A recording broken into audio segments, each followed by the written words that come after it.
ନାଇଁ, ଆଜି ଆମର ଡ୍ରଗ୍ସ ଇନ୍ସପେକ୍ଟର ଯିଏ ଅଛନ୍ତି ଭଦ୍ରକର ଦୀପକ ଜେନା, ସିଏ ତାଙ୍କ ନେତୃତ୍ୱରେ ଆମକୁ ପୁଲିସ ରିକ୍ୱିଜିସନ୍ ଦେଇଥିଲେ। ତାଙ୍କ ରେଡ୍ ଟାଇମ୍ରେ ପୁଲିସ ଆସିଷ୍ଟାନ୍ସ ପାଇଁ ଆମ ପୁଲିସ ପ୍ରେଜେନ୍ସରେ ରେଡ୍ କରିବା ସମୟରେ ଶ୍ରୀ ଗଣେଶ ଯେଉଁ ମେଡ଼ିସିନ ଷ୍ଟୋର ଅଛି ବାଇପାସ୍ ନିକଟରେ, ସେଠୁ ଆପଣଙ୍କର ମଦ ବାହାରିଲା।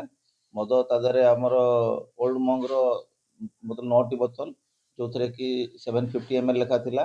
ବାକାଡ଼ି ଲେମନ୍ ଆପଣଙ୍କର 180 ml ର 6ଟି ବୋତଲ, ଆଉ ଗୋଟେ 350 ml ର ଗୋଟେ ବୋତଲ ଏଭଳିଆ ବାହାରିଲା। ଟୋଟାଲ ସର୍ବମୋଟ 10 ଲିଟର ଖଣ୍ଡେ ଆପଣଙ୍କର ମଦ ବାହାରିଲା ତା ଦେହରୁ।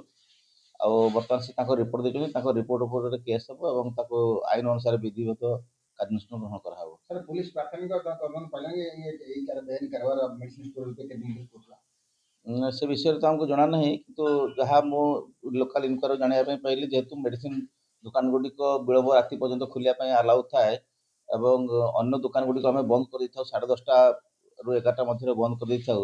ତାର ସୁଯୋଗ ନେଇ ସେ ଅସାଧୁ ଉପାୟରେ ମଦ କାରବାର କରି ତାର ଜୀବିକା ନିର୍ବାହ କରୁଥିଲା। ଅଧିକ ତदंत करछु ହଁ, ଏ ବିଷୟରେ ଅଧିକ ତଦନ୍ତ କରୁଛୁ ଯେ ସେ କାହାଠୁ ଆଣୁଥିଲା ଏବଂ କୋଉମାନେ ତା ଦେହରୁ କିଣୁଥିଲେ, ଲୋକ କେତେ ଦିନ ଧରିକି ଚାଲିଥିଲା ଏ ବ୍ୟବସାୟ, ସେ ବିଷୟରେ ଆମେ ତଦନ୍ତ କରୁଛୁ।